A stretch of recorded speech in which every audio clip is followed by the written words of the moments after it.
Princess Elizabeth next, and a second boat from St Joseph's Nudgee College in Australia. We've already seen one of their boats on the water in the Forley. Now it's the Princess Elizabeth from the Berkshire station, and the Australians just darting out a little bit of the starting boom, but here they go now. A bit more fluency on their side against the King's School Chester.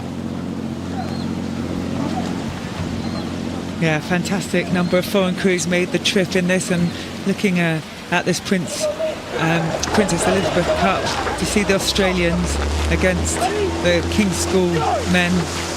What an opportunity. International at under 18 level, if you like. It's the Australians who have taken the lead. The early Australian boat in the Forley lost to Monmouth School, so they'll be keen to exact some revenge for the Australians. Up against Chester here.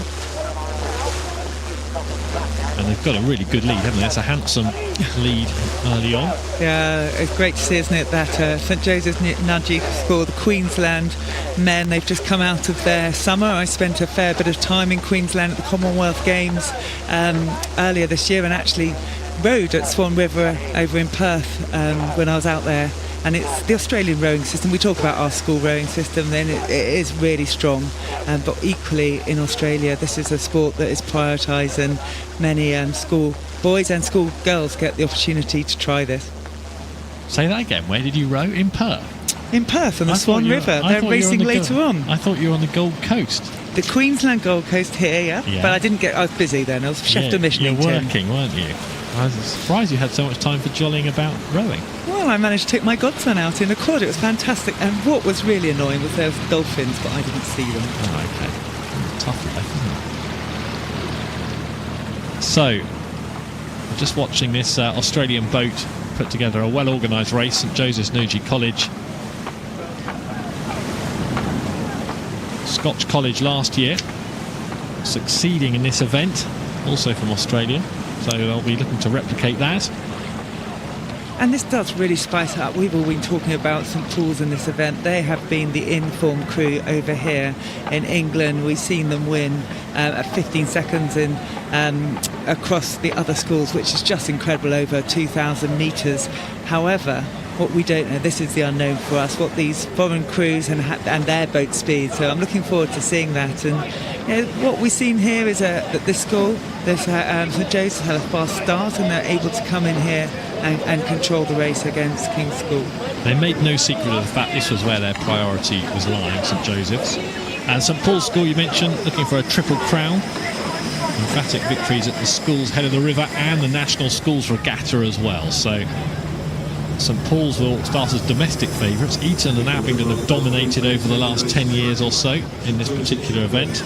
Scotch College, Melbourne, Australia, beat Radley College by a length and 2/3 last summer here.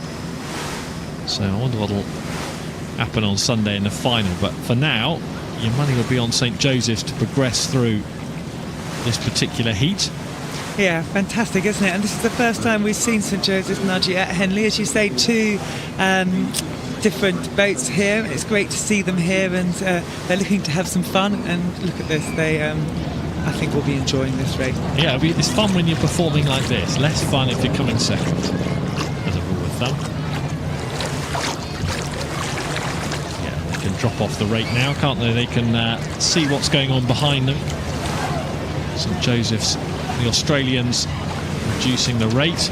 Still got a fair distance to go, so they won't reduce it by too much just yet. It's not a paddle, is it? They need to just keep focused. Mark Hunter was saying a little earlier on how difficult it can be to deliberately relax and try and conserve energy. It sounds like an easy thing to do, but actually it can wreck your rhythm and cause you all sorts of untold troubles.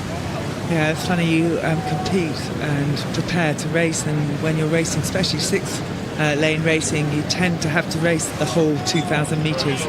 2,112 metres, 5 days of racing for those who stay in. It's a different game. You want to conserve your energy, you want to ensure that you are able to win your race, but also you want to manage your energy over the regatta. And because it's going to be so hot, we're expecting record-breaking heat this week as much as anything else. It'll take a little bit more off the athletes. And I notice here the Australians quite sensibly have slip-slaps flopped a t-shirt, and you can see they are competing quite covered up actually, so they're not going to be getting burnt by the English sun. They know all about sun in Queensland, I suspect.